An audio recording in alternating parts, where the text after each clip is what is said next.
Olá, a paz do Senhor, que a graça, a paz, a prosperidade do Senhor esteja sobre a sua vida. E eu quero nesse momento, nós estamos aqui para compartilhar os capítulos 4, 5 do livro Uma Visão de Cura. Eu quero orar com você, liberando os mesmos princípios que nós usamos no programa de cura, sobre este tempo, sobre esta palestra.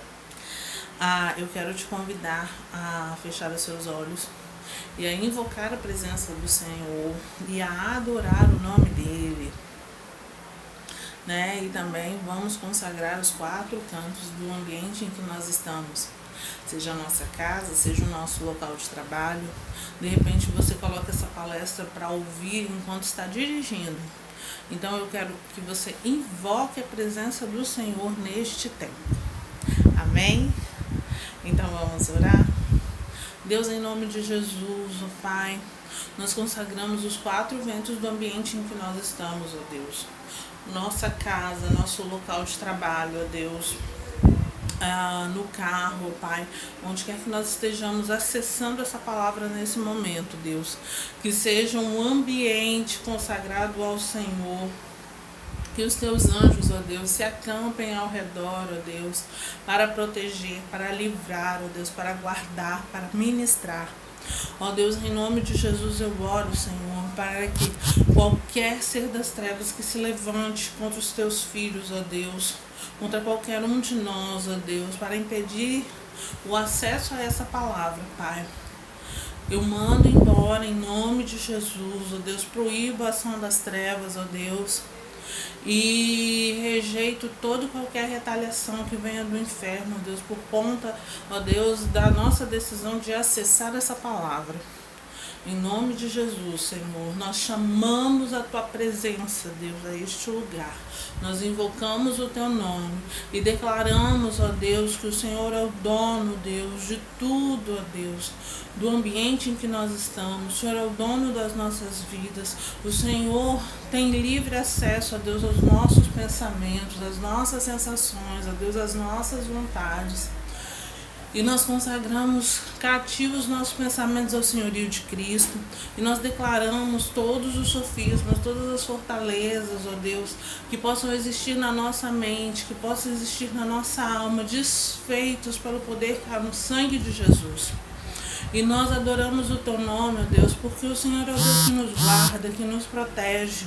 O Senhor está sentado no alto sublime trono, Deus, mas também faz questão de vir e habitar no nosso meio, de vir e se manifestar, ó Deus, com graça, com poder, com unção, ó Deus, com amor, com um amor incondicional. Então eu oro, meu Senhor, venha sobre nós, manifesta o Teu poder sobre as nossas vidas. Traz-nos graça, traz-nos alegria, traz-nos gratidão, ó Pai. Como nós somos gratos, ó Deus, por tudo que o Senhor tem feito sobre nós, ó Deus, porque o Senhor, de maneira sobrenatural, tem nos sustentado. Em nome de Jesus eu oro, Deus, para que essa palavra acesse o coração dos seus filhos, para que essa palavra, Deus, vá naqueles locais, ó Deus, onde muitas das vezes nós não conseguimos acessar, ó Deus, de maneira consciente, mas a Tua palavra, ela pode alcançar, Pai. Em nome de Jesus eu oro, que o Senhor venha e se manifeste. Em nome de Jesus. Amém. Queridos, a nossa palestra está no livro Uma Visão de Cura e nós vamos estar ministrando os capítulos 4 e 5, tá? Nós vamos falar sobre o sarário libertar de Deus, aonde nós vamos aprender, né, como Deus age através da cura interior. Lembrando que nós, nos capítulos anteriores, nós estudamos, né, como funciona o programa de cura e também nós estudamos como funciona a nossa alma, né? Que ela é dividida em mente, vida emocional e as nossas vontades. né? E aí a gente teve uma noção de como ela funciona, tivemos uma noção de o porquê que nós precisamos de cura interior para esse tempo tão difícil, onde nós temos muitas informações, onde nós temos falta de absolutos, onde nós temos um momento onde a nossa psique, o nosso psicológico, ele é afetado por tudo isso, e a igreja, em muitos momentos, quando ela reconhece essa necessidade de se cuidar da alma, ela terceiriza. Algumas igrejas, elas terceirizam esse processo de cuidar da alma, né, com psicólogos, com psiquiatras, né, psicoterapeutas, né, terceirizando esse processo. Ou então algumas outras igrejas, elas negam esse processo. Mas nós, nesse tempo, nós somos chamados para cuidar da alma como um ministério leigo, gente cuidando de gente, no meio da igreja, no meio do povo, como um ministério. E é por isso que nós, como Bálsamo de Gileade, estamos aqui. E aí, eu quero lembrar com você essa frase que o pastor Jucimar nos deu, dizendo que cura interior é o sarar e o libertar de Deus para a nossa alma ferida. A cura interior, ela veio justamente para isso, para cuidar da nossa alma ferida com o sarar e o libertar. Quero te lembrar que quem restaura a minha alma e me guia pelas veredas da justiça, por amor do seu nome, é o Senhor. E isso está lá no Salmo 23. E esse texto, ele fala que existe uma ovelha fadigada, cansada, que é levada pelo pastor para um lugar onde ela possa receber a restauração, aonde ela pode ser cuidada. E aí o pastor, ele vai avaliar o que cansa o coração da ovelha, o que pode estar trazendo esse cansaço, o que pode estar trazendo essa fadiga, o que pode estar trazendo esse temor ao coração da ovelha. Quero fazer você pensar o seguinte, que a ovelha é um animalzinho que ele não consegue se cuidar sozinho, ele não consegue se proteger sozinho. Se ela entrar na água, ela não vai conseguir sair de lá. Por quê?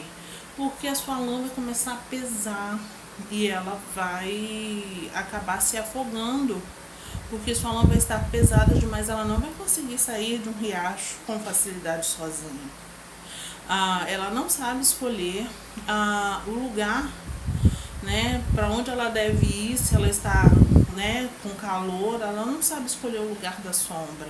Sua visão é muito ruim, né? Se pousar uma mosquinha ali no seu nariz, na pontinha do seu nariz, aquilo ali vai se tornar uma ferida enorme e ela pode até morrer por conta daquilo, e ela precisa do pastor para cuidar dela.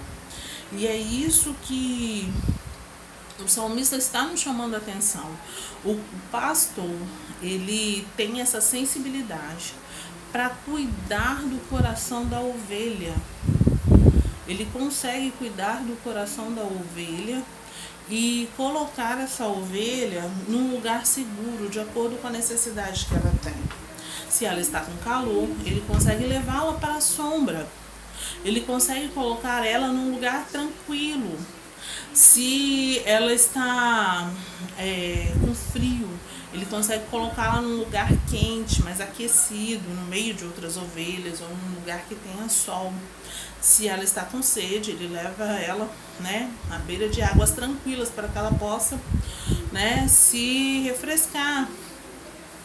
E se ela está ouvindo o uivo do lobo, isso está trazendo temor ao seu coração, ele consegue levar ela para o aprisco e lá deixar ela abrigada, tranquila, segura.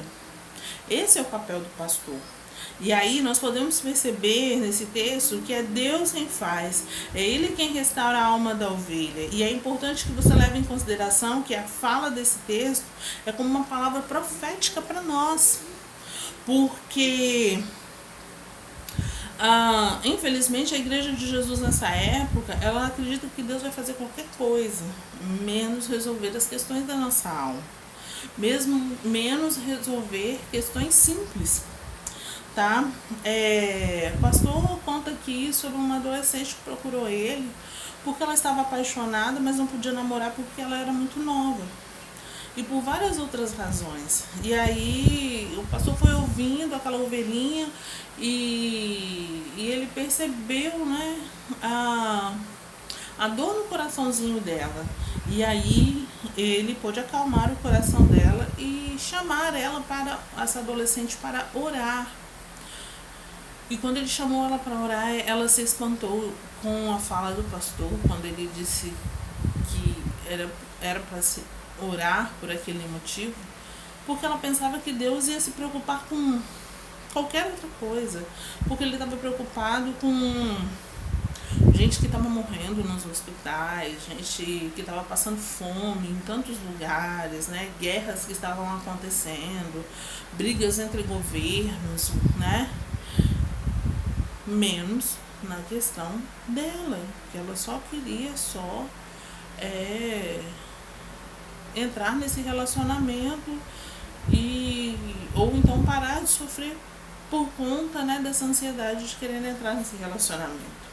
Mas aí o salmista, ele diz que é ele quem restaura a minha alma.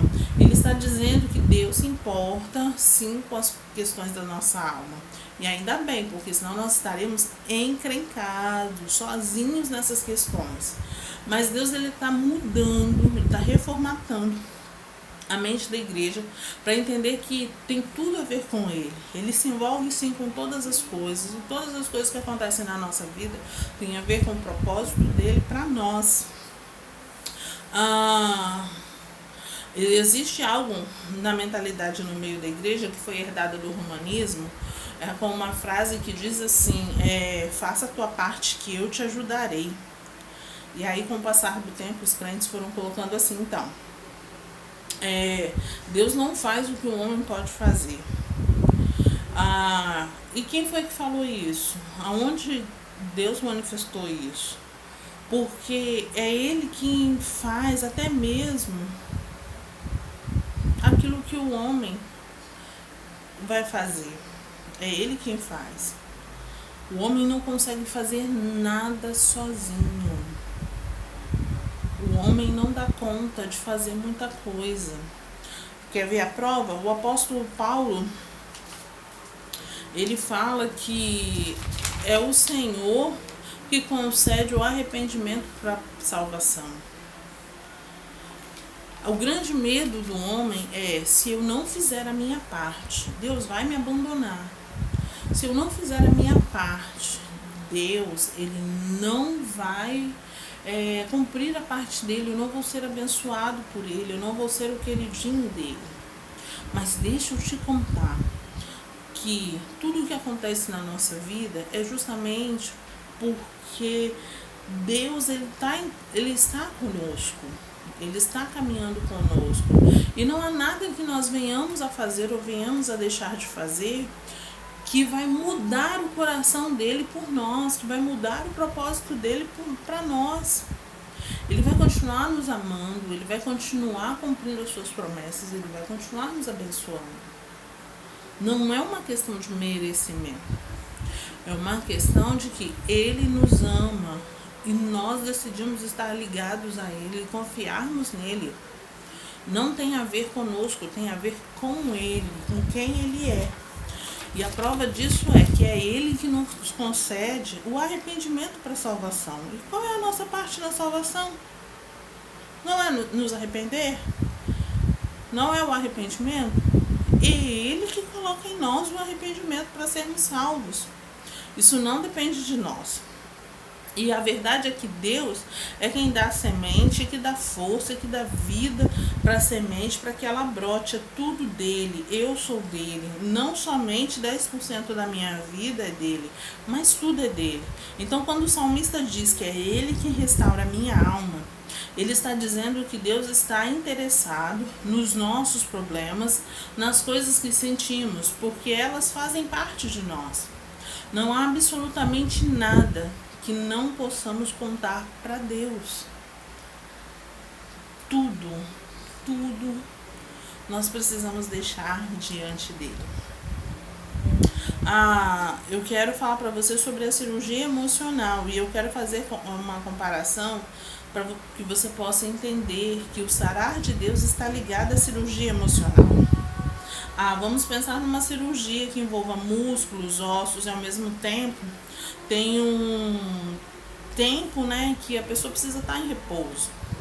Eu trabalho no hospital e eu já trabalhei no setor de ortopedia e uma cirurgia que requer, né, que é muito grande, que requer, né, todos esses cuidados que eu mencionei aqui, né, que é uma cirurgia grande, que envolve pele, músculo, osso, é uma cirurgia de quadril. Se você conhece alguém que já fez uma cirurgia de quadril, sabe que é meio complicado, né? A pessoa faz a cirurgia hoje, ela vai ficar ainda 3 dias sem poder se levantar da cama, sem poder se mexer na cama, né? Ela não vai poder levantar nem para ir no banheiro, nem para tomar um banho. É tudo na cama, tudo ela depende da enfermagem, ela depende de um acompanhante, ela não vai poder se mexer.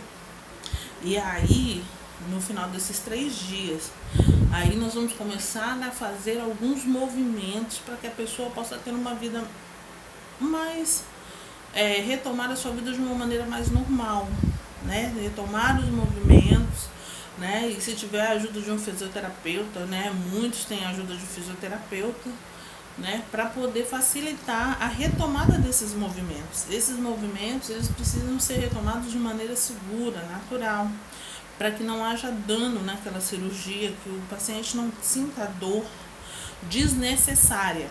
Não que a dor não vá fazer parte do processo, mas a dor em excesso desnecessária, ele não vai precisar sentir se ele for ensinado a fazer os movimentos certos, se ele se submeter aos movimentos certos, né? E aí a cirurgia, no momento de cirurgia, pensa em um alívio instantâneo, né? Pensa no lugar que está, né, ferido, está inflamado, né? E aí quando acontece a cirurgia, o paciente volta sem aquela dor, né, daquele atrito que ele estava sentindo, daquela inflamação que ele estava sentindo. É um alívio rápido, porque imediatamente com a cirurgia é resolvida a questão. Mas ele tem a questão da fisioterapia, que leva algum tempo para a retomada desses movimentos.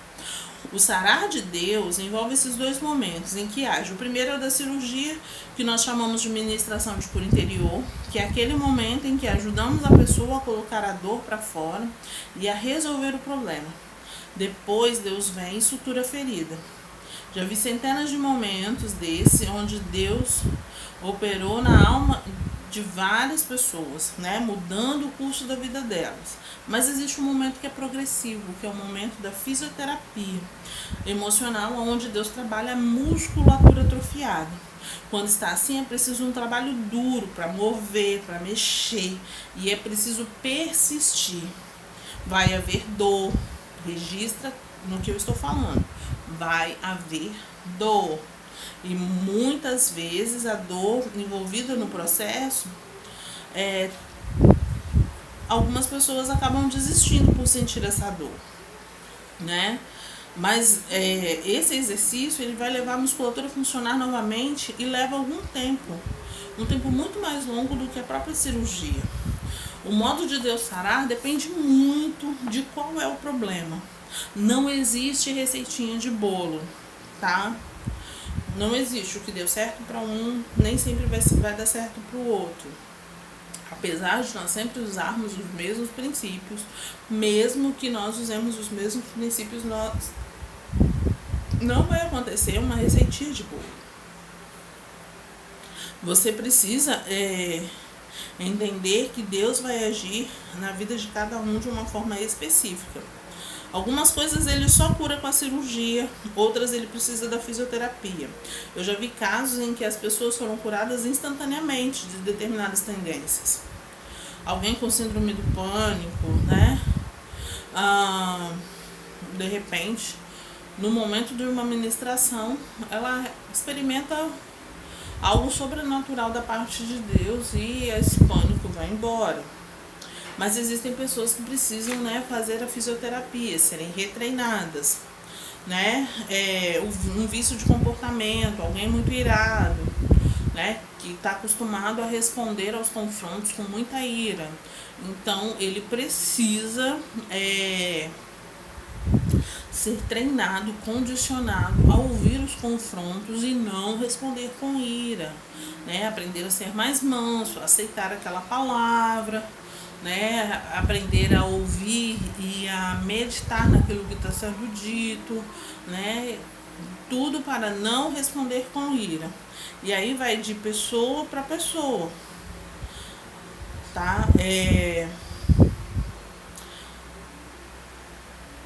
Como que acontece a fisioterapia? A fisioterapia faz o músculo andar ao contrário do que ele quer andar, fazendo movimentos e obrigando aos poucos a voltar a funcionar. No programa de recuperação emocional, as duas coisas precisam ser levadas em consideração. Se a pessoa tem síndrome do pânico, porque sofreu um trauma na área do medo da infância, não vai adiantar fazer muita fisioterapia. Ela vai continuar com o problema, mas ela precisa passar pela cirurgia, ser ministrada. Mas uma pessoa que está com um problema que só se resolve com treinamento, não vai adiantar só a administração. O sarar de Deus na cura interior anda nas duas direções. O texto que eu gosto de usar para mostrar isso encontra-se em Mateus 11, 28 e 30, onde Jesus diz assim: vinde a mim, todos vós que estáis cansados e sobrecarregados, e eu vos aliviarei. E depois ele diz: tomai sobre vós o meu jugo e aprendam de mim, que sou manso e humilde de coração, e encontrareis descanso para as vossas almas. Nele, Jesus usa duas figuras, das quais falei anteriormente. Quando ele fala: vinde a mim os que estão cansados, sobrecarregados, e eu vos aliviarei. Ele está falando de alguma coisa instantânea. Você vem e eu lhe dou o alívio, né? Todos nós já experimentamos algo assim, quando num tempo de angústia nós nos derramamos, nós choramos diante dele e nós saímos da presença dele totalmente aliviados, sabe? Isso é uma cirurgia, sabe? Jesus vem e ministra os nossos corações e derrama bálsamo naquilo que está trazendo dor para nós, naquilo que está trazendo angústia. Ele se revela para nós, né? Naquele exato momento de dor, naquela questão que exatamente nós estamos sentindo dor, que está nos angustiando, que está nos fazendo sofrer, ele se revela ali. E aí ele prossegue falando de um outro tipo de coisa, que é tomar o meu jugo sobre vocês. O jugo é algo que pesa. Não sei se vocês conhecem a canga. Aquilo, né, sempre foi falado como canga. Eu aprendi como canga, minha mãe me contava, né, que na roça era colocada a canga nos bois para poder, com o arado, para eles ararem a terra, né? Na época nem todo mundo tinha trator, o trator era uma coisa rara, só para quem era muito rico na infância dela, né? E eles usavam o arado, né? E aí eles colocavam a canga para os bois puxarem o arado. E aí esses bois, eles faziam esse trabalho. Então colocava a canga nos jumentos para que eles pudessem carregar os cestos, né, com as coisas que eles precisavam. Muitas das vezes com a colheita, muitas das vezes para com as coisas da colheita, com as ferramentas, né, com os cestos de água, né. Então era assim que era usado. E aí Jesus vai falando que aquela canga de madeira que os bois da época do Velho Testamento colocavam nas costas para arar a terra e que faziam o boi andar para o lado certo, ali eles abriam uma vala no chão e eram colocadas as sementes. Né? Quando Jesus diz para tomarmos sobre nós o seu jugo, ele quer dizer que devemos tomar sobre nós a obrigação de segui-lo, de andar com ele, de termos a disciplina de andar com ele, aprendendo da sua mansidão, da sua humildade, e assim experimentarmos um nível superior de descanso para as nossas almas. Quantas e quantas vezes nós, né, no calor das nossas emoções, nós queremos andar agitados, nós andamos atemorizados, né? E aí Jesus vem e fala, olha, anda comigo aqui, porque eu vou ensinar você da minha mansidão, eu vou ensinar você da minha humildade, né? Eu vou te ensinar a descansar no barquinho, no meio da tempestade. Né? Ele vai nos ensinar a ter um nível de descanso para as nossas almas que nós ainda não aprendemos. Então a cirurgia emocional é esse momento de vem a mim que eu lhe dou descanso. E a fisioterapia é um momento de que tem um jugo para você aprender a andar. E isso não é instantâneo, mas é uma progressão de aprendizado que você acha descanso para sua alma. Nós precisamos aprender que cura interior ele é um processo. Ela não acontece da noite para o dia, ela não acontece de uma hora para outra. É um processo, é algo que vai levar algum tempo e que nós vamos precisar permanecer firmes nesse processo. Sim? Então, quero passar para vocês para o sarar, compreendendo o libertar de Deus. Falamos do sarar, né? E agora nós vamos para o libertar. E aí nós usamos, né, na nossa fala que cura interior é o sarar e o libertar de Deus para a nossa alma ferida. Nós já trabalhamos a alma e já trabalhamos o sarar. Agora nós vamos trabalhar o libertar de Deus. Imagine uma ferida que precisa ser tratada, mas não precisa de sutura. Ela só tá suja, com muito pus, né, com pontos assim que precisam ser tratados. Mas é uma ferida superficial, ela não é uma ferida profunda. Que apenas com curativo a gente consegue, um bom curativo a gente consegue cuidar.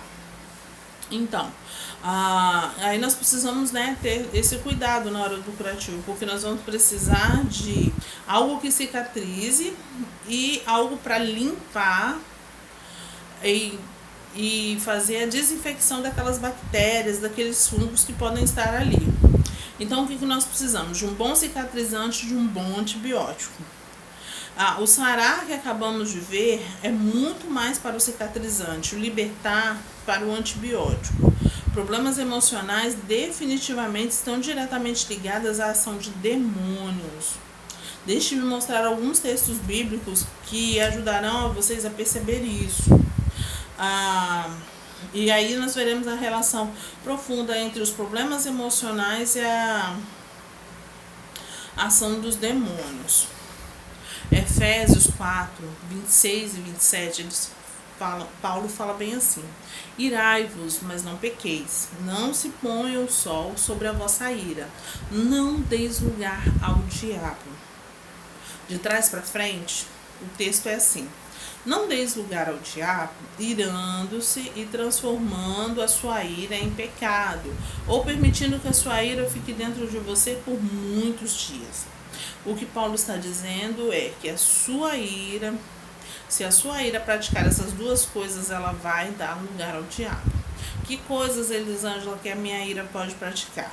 Então, se você ficar irado, né?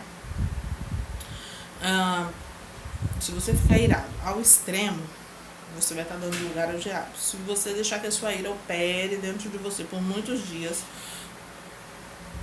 você vai estar dando lugar ao diabo. Essas duas coisas. E o sentido de dar lugar é abrir brecha, abrir um buraco por onde os demônios podem passar, onde eles podem entrar. Imagina uma pessoa que tem a tendência para ira e aí tem alguém perto dela que fica provocando a ira dela, né? Que fica o tempo todo futucando, falando, e aí cada vez mais fala, futuca e vai, sabe? E a discussão vai aumentando e de repente, num determinado momento, você começa a ver a pessoa que é irada, você começa a olhar para ela e começa a perceber que o olhar dela já não é mais o mesmo. A forma dela falar já não é mais a mesma. a forma dela agir já não é mais a mesma. Então, você começa a perceber que já não é ela mais que está ali. Tem um outro ser operando. E aí, é nessa hora que já aconteceu a brecha que os demônios entraram. E aí, esse endemoniamento ele pode acontecer em vários níveis. Seja no nível 1, né? Que é alguém muito irado, muito endemoniado. No nível 100, no nível 1000, 1 milhão, como o endemoniado de Gadareno. Alguém do nível 1, Pedro ficou endemoniado no nível 1. Numa conversa ali com Jesus, nós vamos citar essa conversa mais ali na frente, ele ficou tão dominado pelas sensações dele que ele disse algo que Jesus olhou para ele e percebeu que não era ele que estava ali. Jesus olhou dentro dos olhos dele e falou bem assim: sai daí, Satanás. E o diabo estava lá. E aí o que Paulo está dizendo que a ira faz essa abertura para esses demônios. Existe algo que Pedro falou lá em 1 Pedro 5, versículos de 6 a 9. Ele fala bem assim: humilhai-vos, portanto, debaixo da potente mão de Deus, para que a seu tempo vos exalte. Lançai sobre ele toda a vossa ansiedade, porque ele tem cuidado de vós. Sede sóbrios e vigiai. O vosso adversário, o diabo, anda em derredor, rugindo como um leão, buscando a quem possa tragar. Resisti-lhe firmes na fé, sabendo que os mesmos sofrimentos estão se cumprindo entre os vossos irmãos no mundo. O que Pedro está falando sobre ansiedade? Ele diz assim: olha, pega a sua ansiedade, lança para Deus. Não deixa ela tomar conta de você. Não retenha ela no seu coração. Entregue-a para Deus. É a mesma coisa que Paulo falou sobre a ira, né? Ele diz: não deixa a ira passar para o dia seguinte, entrega para Deus. E aí Pedro vai falando: olha, sejam sóbrios. Quando uma pessoa ela não está sóbria, ela está embriagada. Então ele está querendo dizer que uma pessoa pode ficar embriagada de ansiedade. Ele está dizendo: sejam sóbrios e vigilantes. Não deixem que a ansiedade embriague vocês. Resistam ao diabo que está rodeando, buscando uma brecha para entrar. Resistam firmes na fé, que é o inverso da ansiedade. O que é ansiedade? Ansiedade é o medo do futuro, medo do que está por acontecer. Você ainda nem sabe o que vai acontecer, você tem uma noção, mas você fica ansioso, né? Nesses dias, muitos de nós estamos ansiosos. Em muitos momentos nós pegamos ansiosos. A questão não é não ficarmos ansiosos. A questão é não nos deixarmos embriagar por essa ansiedade. Quando a ansiedade chega no nível de embriaguez, ela vai abrir a brecha.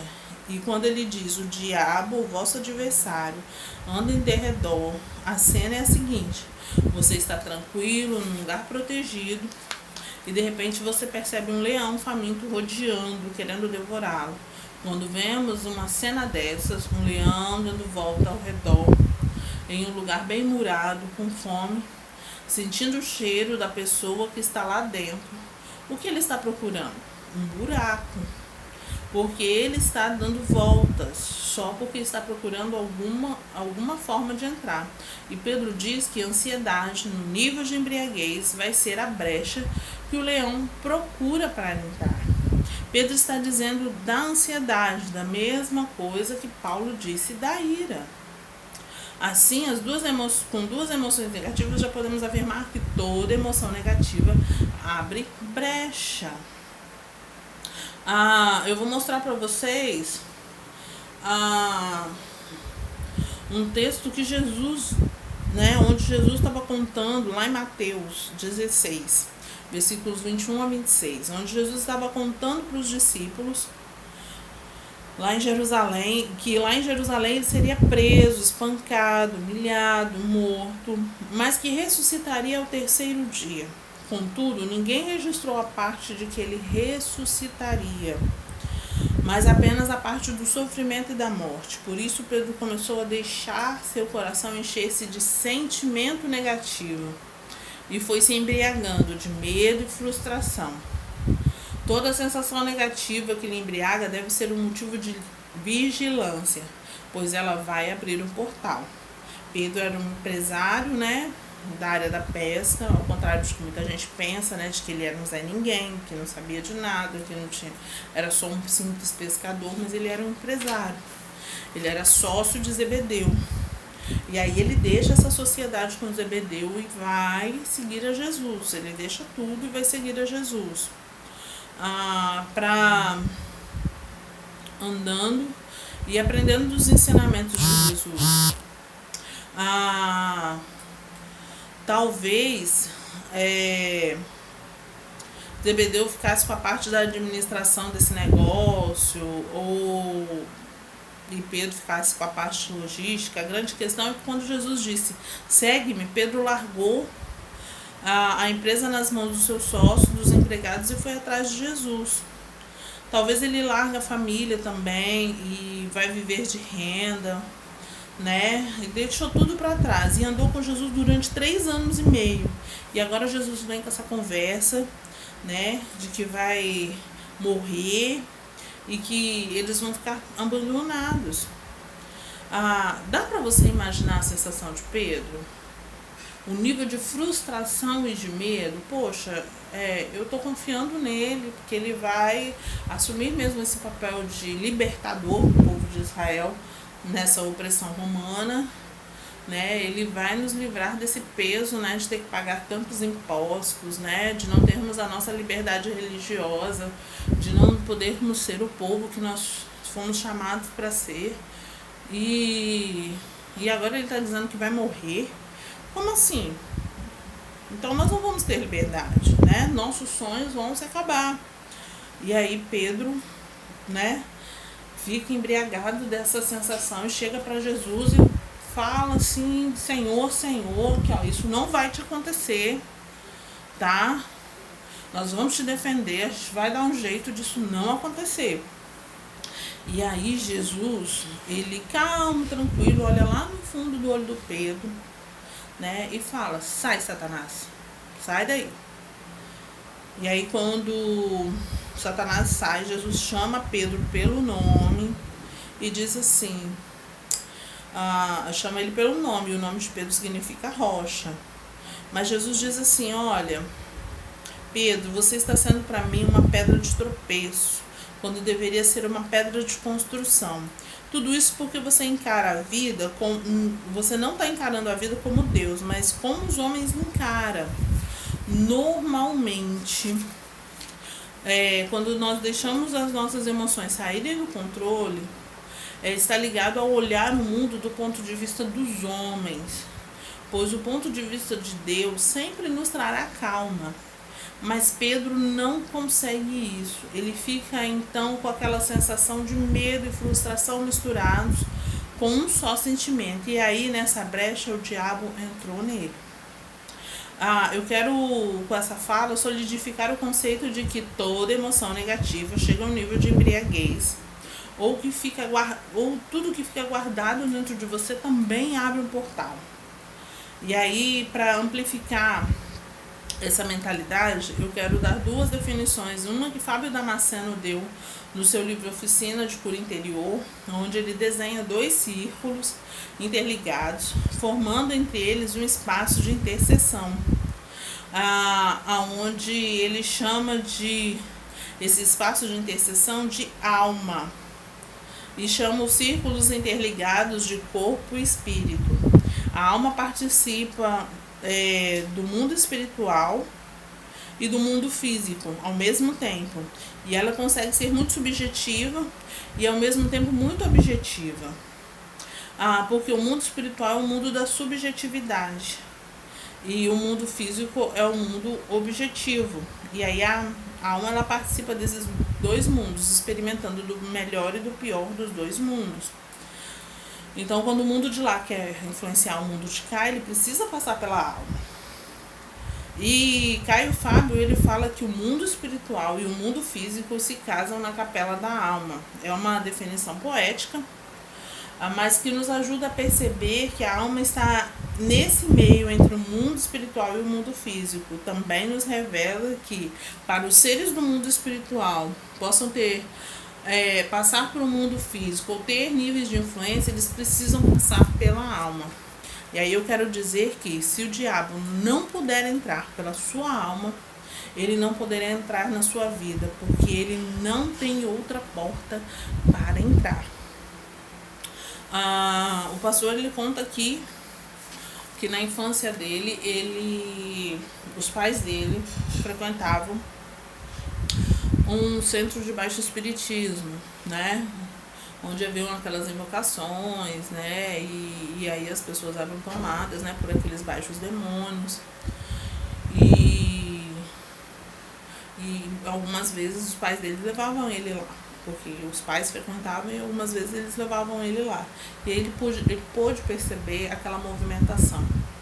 Muitas das vezes ele percebeu que pessoas queriam ser tomadas por aqueles demônios, mas os demônios nem passavam perto delas. E outras pessoas, elas não queriam, de jeito nenhum, mas os demônios estavam sempre no pé delas, sempre tomando elas, sempre, né, baixando nelas. E aí o pastor conta que ele começou a observar e a entender que aquelas pessoas que queriam, né, ser tomadas por aqueles demônios, elas não eram, os demônios não se aproximavam delas porque elas tinham um nível razoável de equilíbrio emocional. Elas não se deixavam dominar pelas emoções delas. E aquelas pessoas que os demônios iam, né, e faziam o que queriam com elas, dominavam elas, faziam o que queriam com elas, ele percebeu que essas pessoas, elas não tinham o menor nível de equilíbrio emocional. Elas eram totalmente dominadas pelas suas emoções negativas, né? E isso era uma porta, né? Isso era muito fácil. E não adiantava não estar no centro espírita. Se elas parassem de frequentar ali em casa, eles iam atrás dela. E ele conta isso justamente porque isso acontecia com a mãe dela, com a mãe dele. Isso está relatado no livro, né? E ele começou a perceber isso, essa questão toda, né, de como as emoções negativas influenciavam essas pessoas, né? E uma pessoa que ela é embriagada pelas suas emoções, né, ela se torna como alguém que é embriagado por álcool, qualquer outro nível de entorpecente. Ela fica com a sua mente fora de controle. Alguém que é embriagado pela ansiedade, ele fala sem parar. Né? Ela não tem controle da sua fala, ela não tem controle das suas ações. Né? Ela até tenta parar, quando ela se percebe, ela até tenta parar, mas ela não consegue, porque ela está totalmente dominada. Né? E aí a gente também pode se embriagar da mesma forma de ira, de medo, de amargura, de frustração, de qualquer outra emoção negativa. E quando isso acontece, fica estabelecido uma brecha. E se o demônio pode passar por ali, ele vai se aproveitar para entrar, tá? Essa brecha, ela abre um portal entre a nossa dimensão e a dimensão dos demônios, tá? E aí eu quero ensinar para vocês um princípio, tá? Esse princípio é muito importante, porque, e esse princípio está lá em Salmo 15, verso 16, onde o salmista ele fala assim, que o mundo físico pertence aos homens, os céus são céus do Senhor, mas a terra ele deu aos filhos dos homens. O mundo espiritual pertence aos seres espirituais, eles são governados por Deus. Então, qualquer ser de lá que queira agir aqui no nosso planeta, ele precisa da nossa permissão.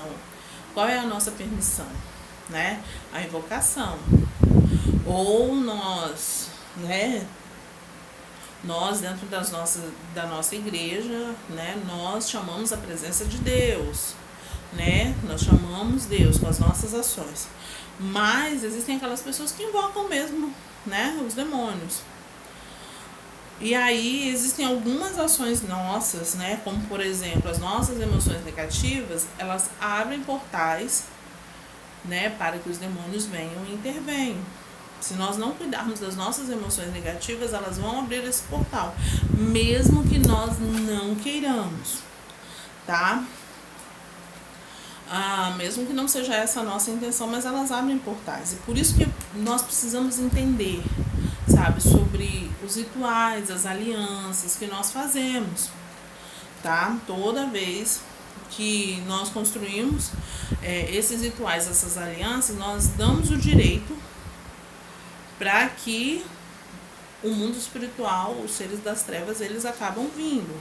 Elisângela, mas quais rituais? Muitas das vezes nós participamos de coisas que nós não entendemos, tá? Que nós nem imaginamos que isso seja algo pro mal. Por isso que a gente sempre ora, a gente consagra tudo ao Senhor, a gente invoca a presença do Senhor, né? No início das nossas reuniões, nós invocamos a presença do Senhor, nós impedimos o mal de agir.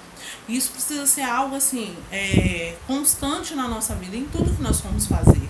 No início do nosso dia, quando nós chegamos num determinado lugar, vocês não precisam levantar a voz, né, como nós fazemos nas nossas reuniões, como nós fazemos nas nossas igrejas.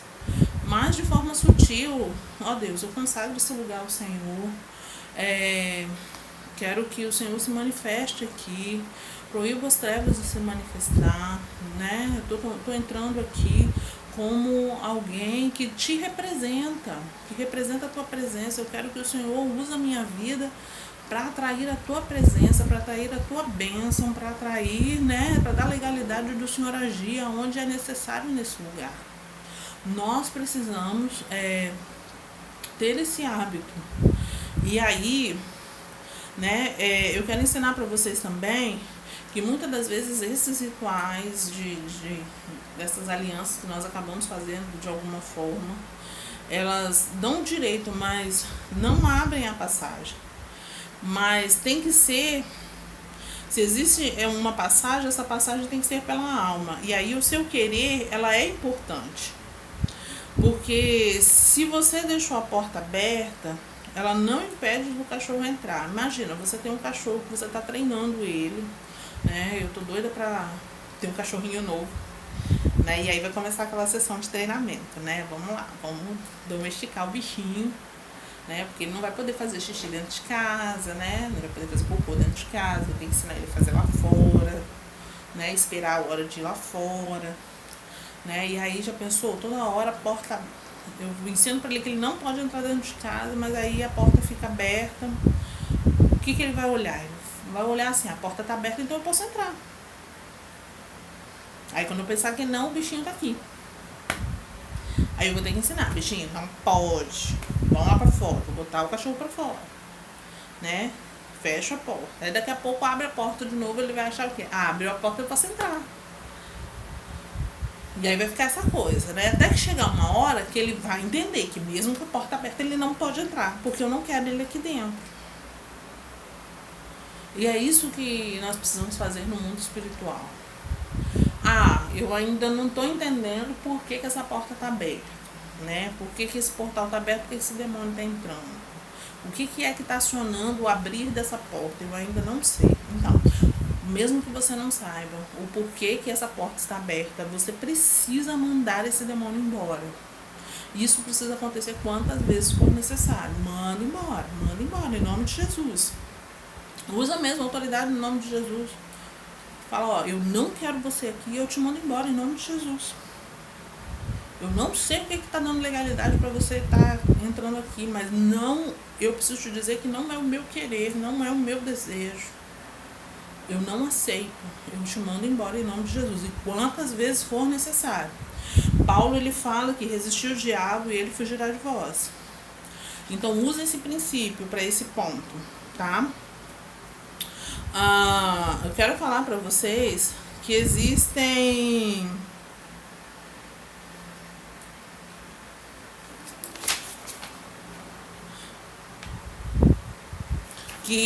se existe a ação demoníaca, ela se aproveita das brechas da alma. E quando pensamos na cura interior, temos também que pensar em mandar o demônio sair. Mas para isso, é preciso admitir que ele pode entrar.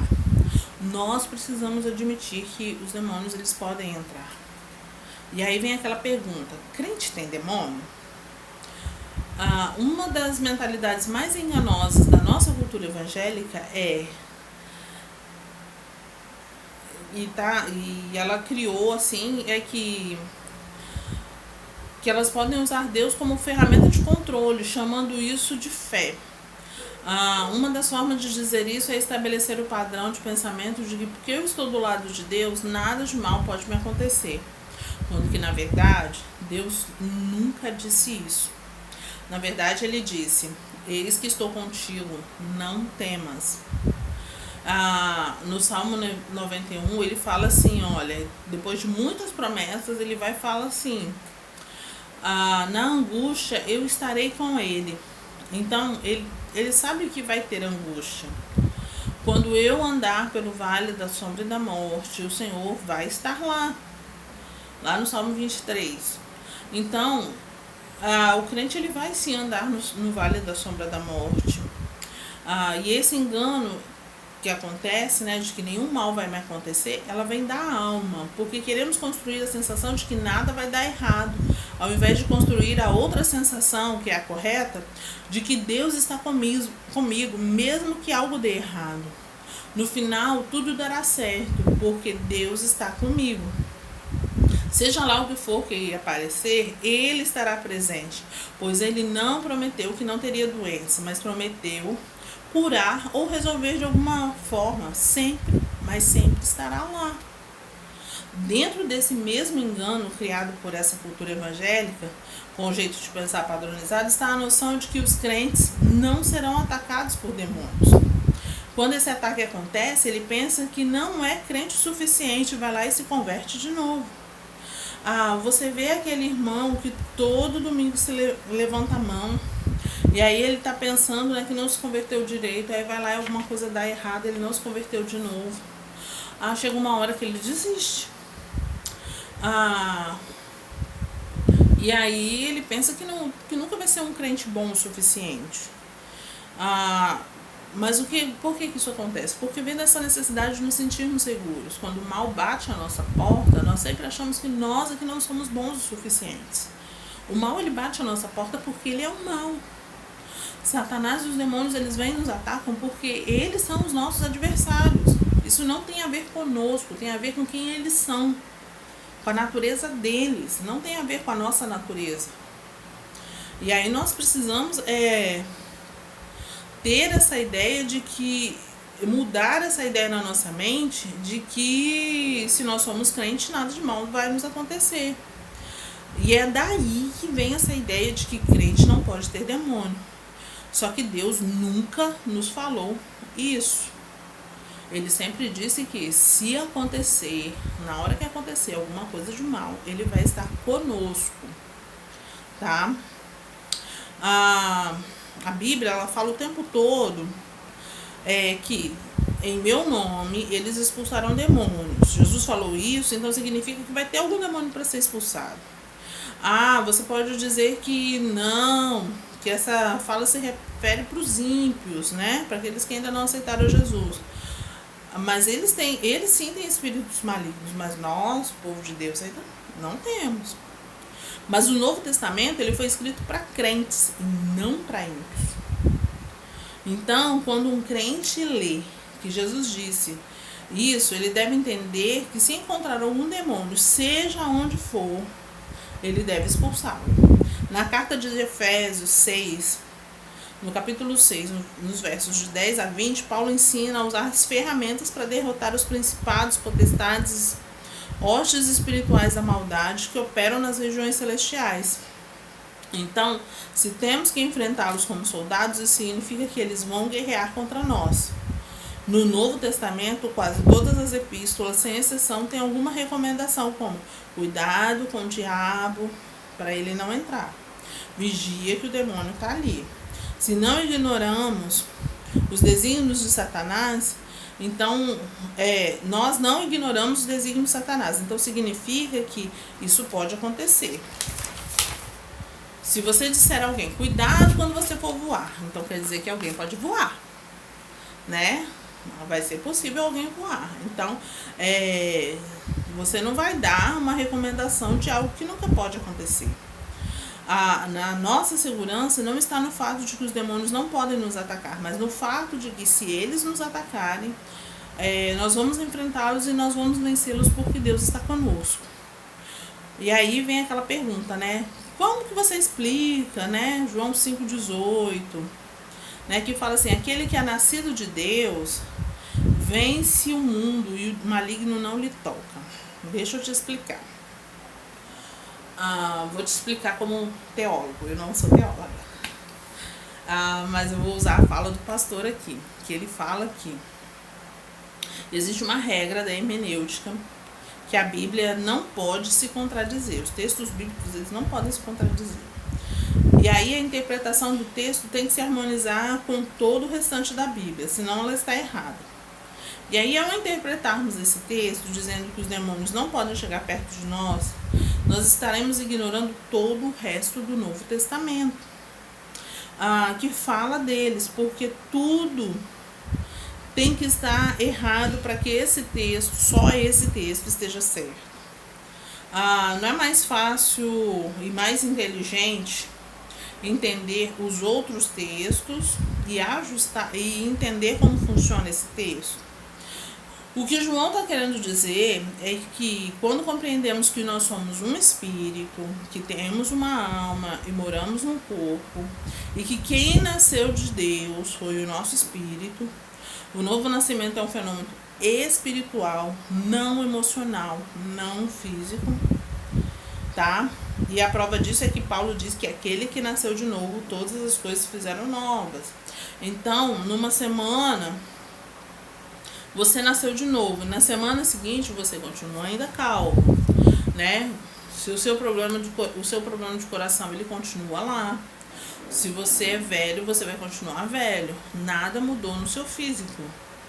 Você se converte numa semana e de repente a sua alma fica bem, né? Por causa da unção, por causa do mover. Ela fica impactada por conta da sua conversão. Mas aí 2 semanas depois você descobre que a velha alma está lá. Lembra da história da irmã Joaquina? Então, nada se fez novo na sua alma, nada se fez novo no seu corpo, mas tudo se fez novo no seu espírito. E quando João fala que o maligno não toca naquele que nasceu de novo, ele está falando do seu espírito. E a vantagem é que os níveis de ataque dos demônios se restringem ao corpo e à alma. E nesse nível de ataque não pode chegar no espírito, porque o espírito de alguém que nasceu de novo está selado e cheio de energia espiritual divina, ao qual o demônio não consegue suportar. Mas o nível do corpo e alma, infelizmente, se a brecha for aberta, ele vai poder tocar. Na prática, muda o grau do endemoniamento. Se a pessoa não tem o DNA de Deus, ela nunca aceitou a Jesus, a vida dela, né? Ela não possui ainda um novo nascimento, ela pode sim ser possuída por um demônio no espírito, na alma e no corpo. E essa possessão completa faz com que o demônio possa apagar a sua mente de uma forma total e usá-la como um todo. E para isso é só ele ter o portal certo aberto. Em uma pessoa que nasceu de novo, o demônio não pode ter o controle completo. Então, o grau de endemoniamento é menor. E se isso acontecer, não importa o nível de fidelidade da pessoa com Deus. Se ela abrir a porta, ela será tocada na alma ou no corpo. Então, se houver uma brecha, a questão é onde e quando será tocado.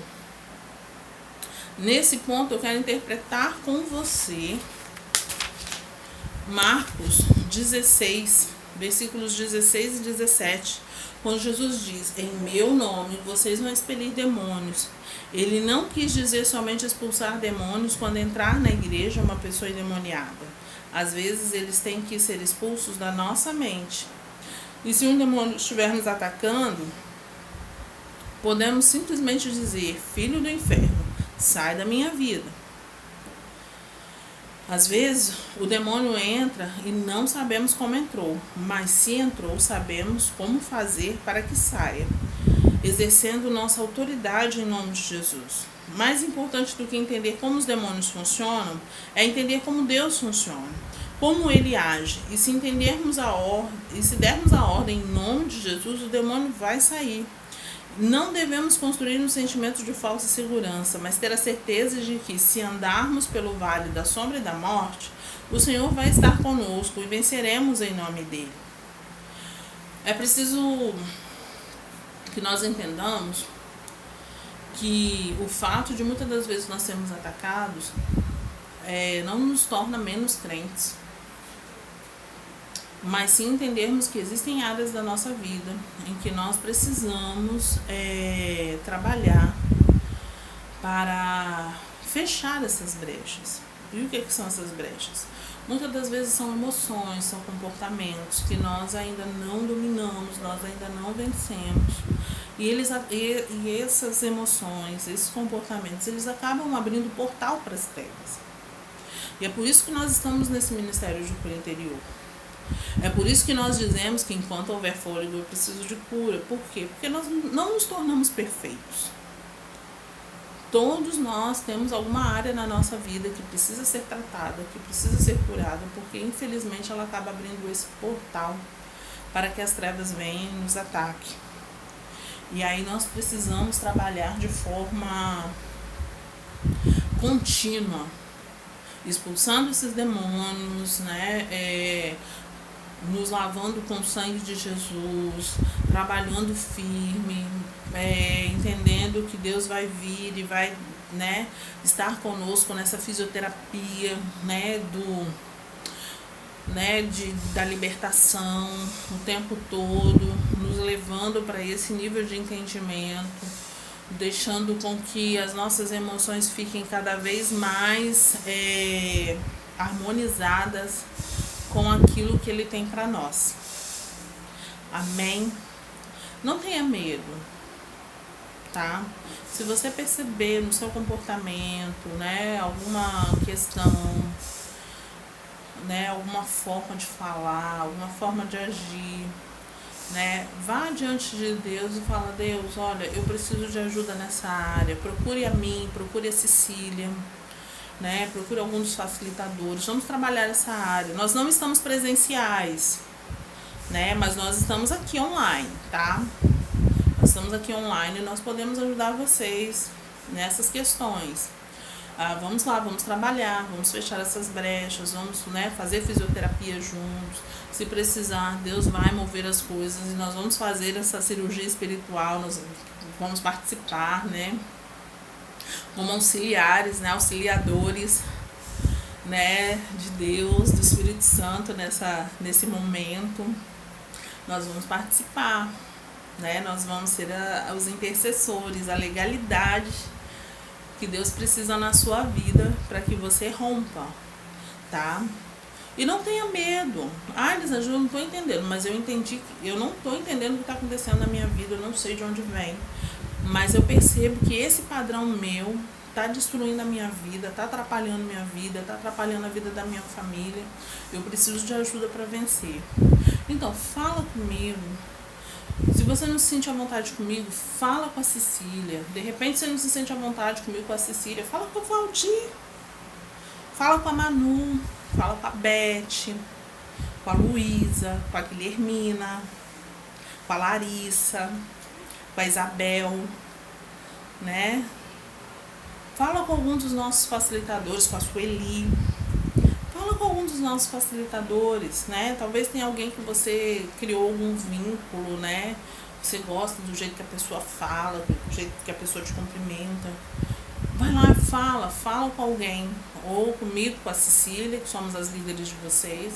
Ou com os facilitadores, né? Que são aqueles que estão aqui mesmo para auxiliar, né? Nesse processo, para serem intercessores nesse processo, tá? Mas não deixe isso passar desapercebido. Decida romper, decida crescer, decida persistir, mesmo que você sinta dor. Então, a dor vai fazer parte do processo, mas você vai ver que ela tá ali não para te prejudicar, mas para te dizer: olha, ainda tem algo errado, ainda não tá funcionando direito, calma que você vai chegar lá, tá? Eu tô aqui para te dizer que nós estamos quase chegando lá, tá bom? Eu quero orar com você, despedindo, tá? Quero te dizer que nós vamos colocar umas perguntinhas no grupo, tá? Para que você interaja com essas perguntas. Se você não quiser responder no grupo, você pode responder no particular, tá? Pra gente no particular. Mas decida, né, usar essas perguntas para questionar e firmar alguns princípios na sua alma, tá bom? Feche seus olhos comigo. Deus, em nome de Jesus, eu oro grato por tudo que o Senhor fez, por essa palavra, Deus. Eu oro, Senhor, crendo em nome de Jesus, que o Senhor vai estar se manifestando, que o Senhor vai estar movendo as coisas, trabalhando em nosso favor. Eu oro, Senhor, para que o Senhor venha, intervenha nas nossas vidas, intervenha nas nossas emoções e faça cumprir o teu querer em nós, Pai. Em nome de Jesus, eu sou grata que essa palavra, Deus, ache um bom lugar nas nossas emoções, na nossa mente e principalmente, ó Deus, no nosso espírito, e que ela renda frutos, ó Deus, frutos de honra e glória para o teu nome, frutos, ó Deus, de renovação, ó Deus, de restauração nas nossas emoções e nos nossos comportamentos. Em nome de Jesus eu oro. Amém. Tchau.